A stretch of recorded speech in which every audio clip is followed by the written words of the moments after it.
África. As grandes pirâmides do Egito, a antiga cidade de Cartago, as montanhas de Bandiagara, Cachoeira Victoria, Vulcão Dalol, Baobá de Sunland, Montanha Meisia Harsinai, ou Pico Sagrado.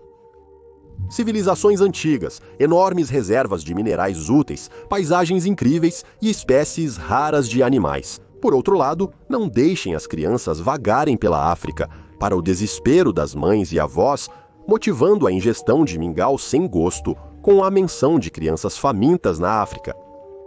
E quanto mais velhos ficamos, mais vemos que não são rios tão largos ou montanhas tão altas que vêm à mente, mas sim calamidades de todos os tipos, como o imperador Canibal Baco ou eventos como o massacre em Ruanda.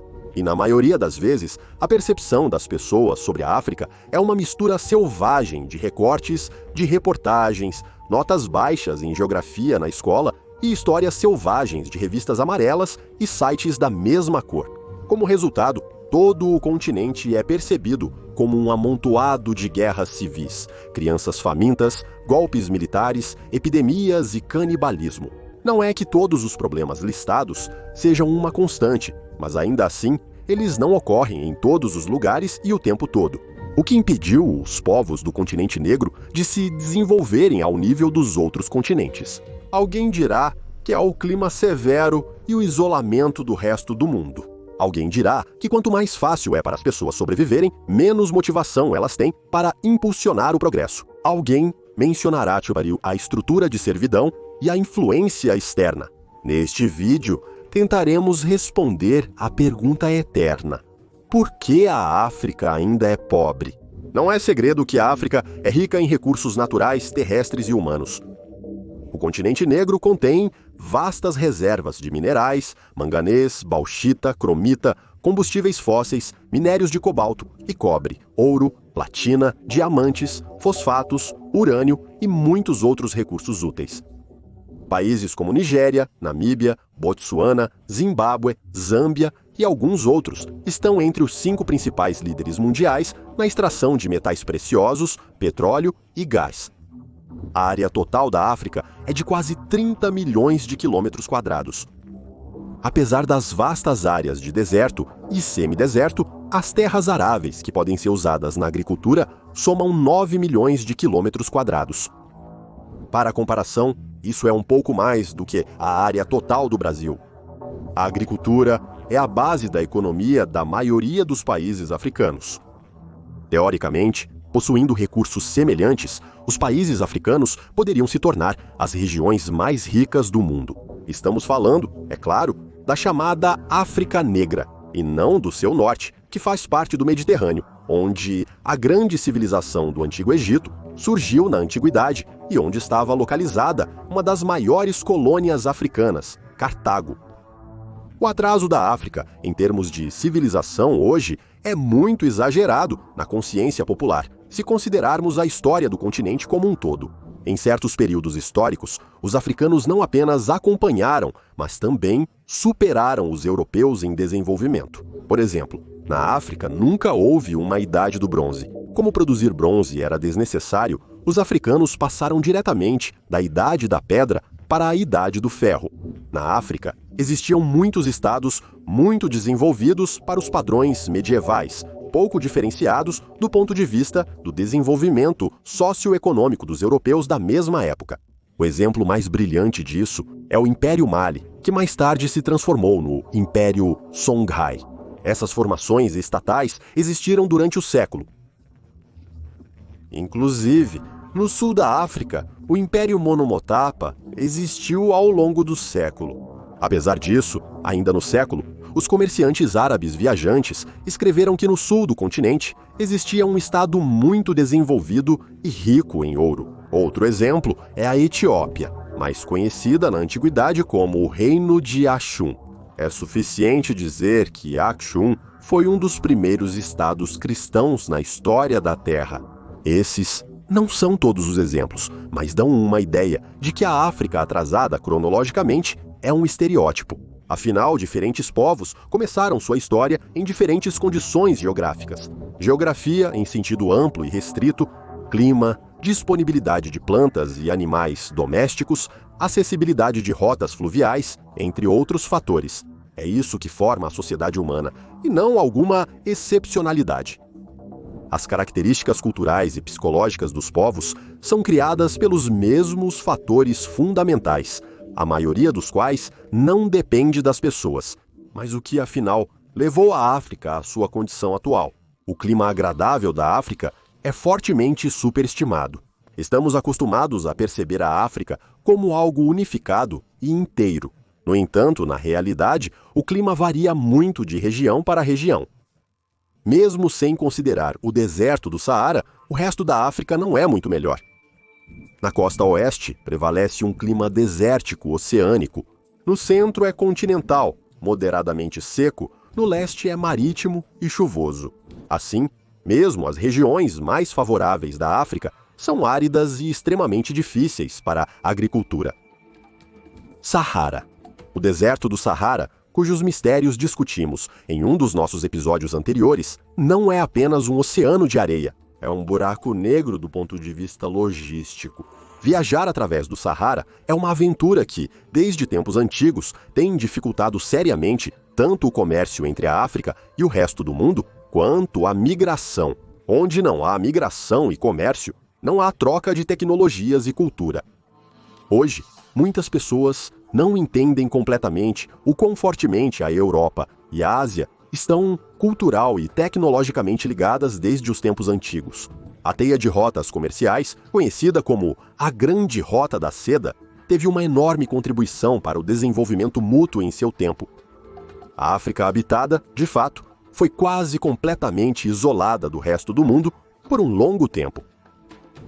Epidemias e pragas mortais. E em nenhum lugar do planeta Terra você encontrará tantos organismos vivos notáveis tentando te matar quanto você encontrará no continente africano. A competição pela abundância de vida encontrada nos lugares mais inesperados é provavelmente igualada apenas pela Austrália, mas isso é outra história. Ao longo de toda a história da demografia do continente africano, além disso, os riscos da agricultura foram constantemente minados por diversas epidemias. Acabou que nem na Europa nem na Ásia havia sua própria mosca tsetse com doença do sono. Epidemias ocorreram em todos os lugares, sem dúvida. No entanto, é precisamente na África que elas permanecem um problema crônico até hoje. E ainda há tênias do tamanho de uma cobra, mosquitos da malária, moscas, tissé, tussé, crocodilos do Nilo, escorpiões de cauda grossa e muitos outros seres interessantes que não ficam exatamente felizes ao encontrar um humano. Mas antes da malária aparecer, os africanos despertaram algo mais nas selvas. Essa descoberta quase eliminou a malária do pedestal e entrou na história como uma das maneiras mais terríveis de morrer. Os navios que chegavam ao Novo Mundo, ocasionalmente, hasteavam uma bandeira amarela com caveira e ossos cruzados, e ninguém ousava embarcar, independente do valor da carga transportada.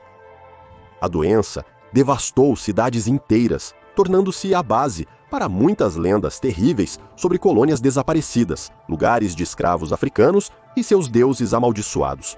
Jack Amarelo, John Bronze, febre hemorrágica ou simplesmente febre amarela, uma doença viral hemorrágica do Novo Mundo. A febre amarela se espalhou por toda parte, atingindo principalmente as regiões mais pobres. Os europeus desenvolveram uma vacina apenas em 1937, com a ajuda do fundo Rockefeller, que destinou enormes somas de dinheiro para a luta contra a febre amarela. Mas além das fronteiras domésticas, o problema, claro, não foi resolvido e ainda representa um perigo na África. Ebola, febre de Lassa, Marburg e febre do Nilo Ocidental estão na mesma categoria. Colonização. Aqui chegamos ao ponto principal. O desenvolvimento dos estados africanos seriamente minou o contato com os europeus civilizados, que por séculos transformaram o continente em uma fonte de recursos baratos e mão de obra escrava. Tudo acabou com o fato de que absolutamente todo o continente africano foi dividido entre os principais estados do mundo naquele momento. Ao longo dos séculos, o jugo colonial queimou a África e cada vez mais empurrou o continente para o atraso, mantendo a sociedade local não apenas em um nível feudal, mas em um nível tribal de desenvolvimento. Tudo começou no final do século, e havia várias razões para isso. A Europa descobriu as propriedades da quinina produzida a partir da casca da árvore de quinina sul-americana, capaz de curar a malária, que já não era tão assustadora para os colonos europeus. A Europa desenvolveu a tecnologia de armas de corte que tinha enormes vantagens sobre o mosquete de cano liso, que equipava as mais avançadas forças armadas africanas.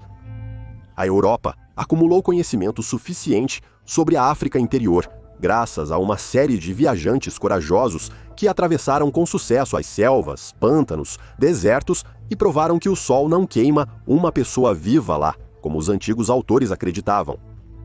Finalmente, a Europa passou pela Revolução Industrial e precisava desesperadamente de novos mercados para os produtos manufaturados, que eram produzidos a uma velocidade e volume sem precedentes. Para o início da colonial, para as armas de fogo, bastava o primeiro disparo. Foi decidido não pelas grandes potências, mas pela pequena Bélgica. Esse disparo se espalhou em 1876 em Bruxelas, quando o rei belga Leopoldo anunciou a criação da Associação Internacional Africana para promover projetos científicos e humanitários na bacia do Rio Congo. Em toda a Europa, esse passo foi percebido como o início da conquista da África Central pelos belgas. E foi exatamente isso que aconteceu. Pela sua severidade, a exploração da população local nas plantações de borracha organizadas pelos belgas, minas e construção de estradas não tinha paralelo na história da África. E as pessoas morriam aos milhares, e ainda assim, as repressões e pilhagens permaneciam incontroláveis, porque o Estado Livre do Congo, como era chamado esse vasto território com um cinismo cruel, não era governado pelo Estado belga, mas era propriedade pessoal de Leopoldo. A Bélgica foi seguida imediatamente pela Inglaterra, França, Portugal e Espanha. Depois de um tempo, para de divisão do tão na moda bolo africano, juntaram-se as jovens grandes potências da Alemanha e Itália, que também sonhavam com seus próprios impérios coloniais. A tempestade ganhou velocidade de furacão. Por toda a África, onde foi possível negociar com os líderes tribais ou quebrar a resistência dos principados locais, a bandeira europeia foi rapidamente hasteada e o território foi considerado anexado ao império. Não se pode dizer que essa divisão relâmpago do continente passou pelos colonizadores sem perdas. Os ingleses tiveram que passar por várias batalhas sangrentas para capturar a Confederação Achante em Gana e o Estado Zulu na África do Sul, enquanto os franceses superavam a resistência obstinada dos Emirados em Fula e Tuaregues no Mali. Ao longo de 2 anos, as forças alemãs tiveram que suprimir a rebelião de Herero na Namíbia, que terminou em um genocídio em larga escala de africanos. Durante 3 séculos de escravidão, os europeus infligiram um golpe colossal à África.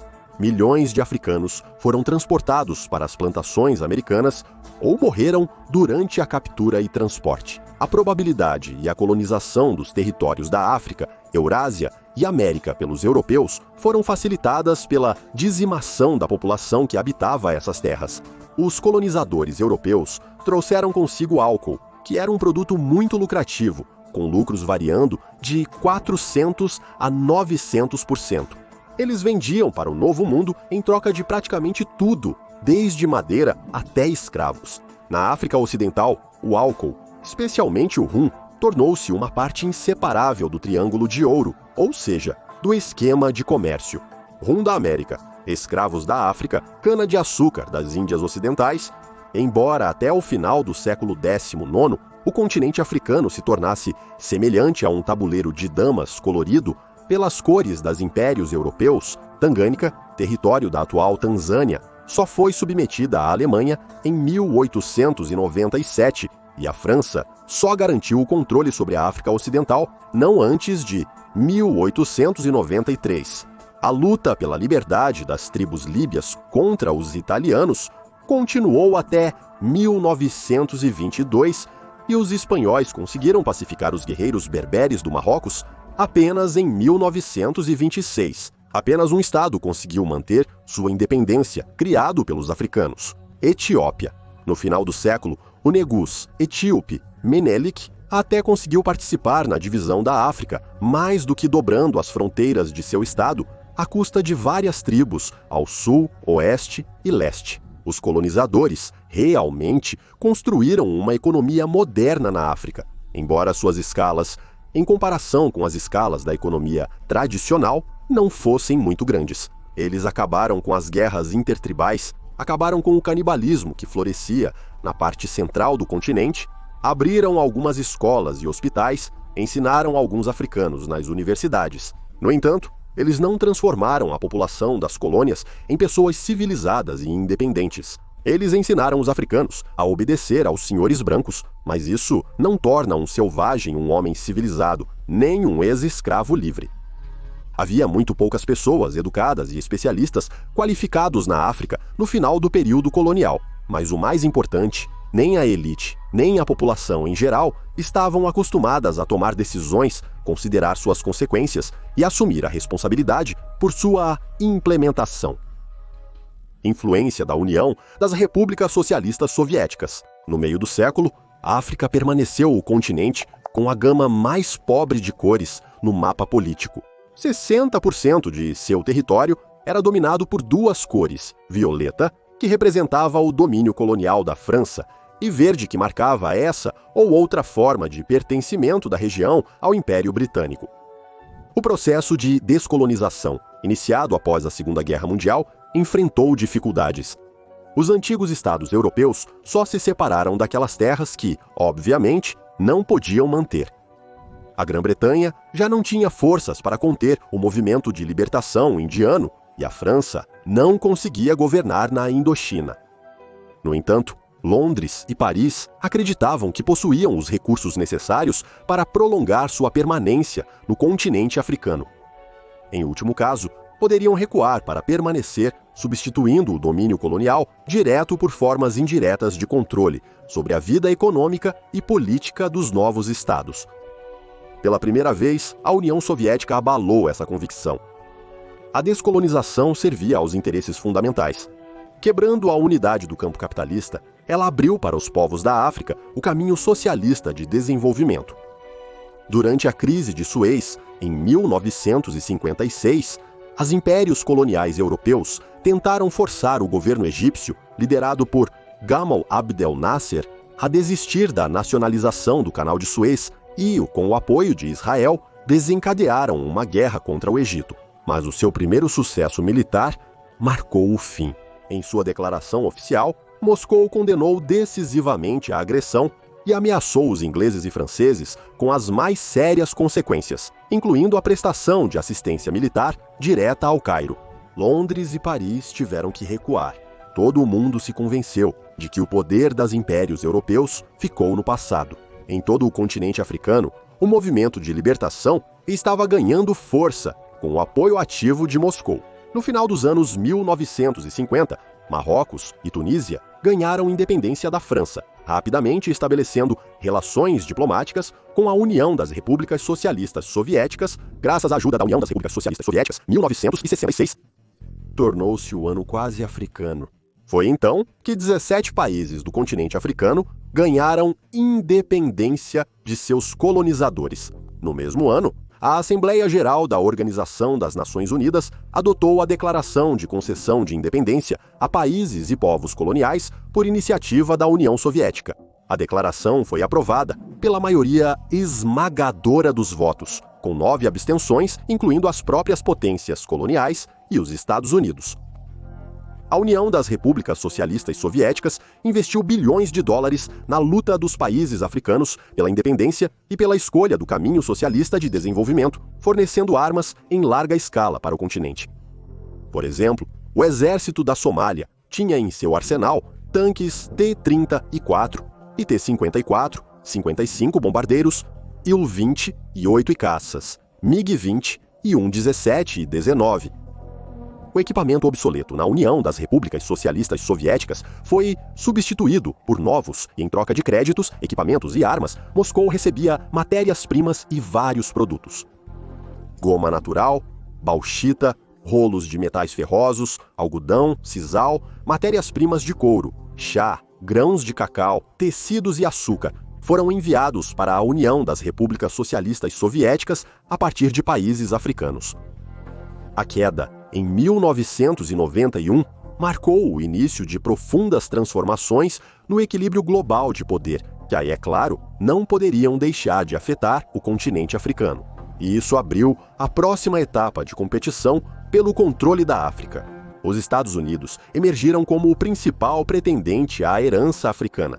Os Estados Unidos geralmente vinculavam sua assistência financeira ao cumprimento de condições rigorosas. Isso inclui a aderência do governo aos princípios democráticos, eleições livres que garantem a alternância de poder, a luta contra a corrupção, o respeito aos direitos humanos, a liberdade de imprensa, a igualdade de gênero, a tolerância e assim por diante. Isso funcionou? Na maioria dos casos, não. Um exemplo relativamente bem-sucedido seria a África do Sul. China e Índia, por sua vez, e especificamente esses dois países hoje, têm grande e crescente influência na África, seguindo um modelo diferente de fortalecimento de sua influência no continente, que a imprensa às vezes chama de poder suave asiático ou soft power asiático. Oferecendo grandes projetos para os países africanos, eles não impõem quaisquer condições políticas rigorosas, preferindo não interferir nos assuntos internos dos estados. Eles não priorizam a situação da liberdade de expressão e da liberdade de imprensa. Eles não exigem eleições justas e livres. Sem quaisquer condições adicionais, a Índia e a China fornecem assistência financeira e tecnológica muito significativa aos estados africanos. E assim, eles estão alcançando cada vez mais sucesso na resolução de suas tarefas estratégicas de penetração profunda na África. Sobre como a China está suavemente conquistando a África, mostramos em outra edição. E agora, apenas adicionaremos que a China tem sucesso em colaborar com estados africanos instáveis, praticamente com qualquer regime político, e está até disposta a comprometer seus princípios políticos. Assim, recentemente a China começou a já ajudar Burkina Faso, apesar do fato de que este país reconhece a soberania de Taiwan. Esse conjunto de razões, desde o clima até estrangeiros, ainda impede que os estados africanos se alinhem com as maiores potências mundiais. Vale lembrar que, de tempos em tempos, alguém tenta unificar os países africanos, e isso sem interferência estrangeira. Esse homem era Muammar Gaddafi, mas nós lembramos muito bem como terminou sua tentativa de criar uma União Africana. Então, só podemos especular se o continente negro finalmente seguirá seu próprio caminho de sucesso para o desenvolvimento.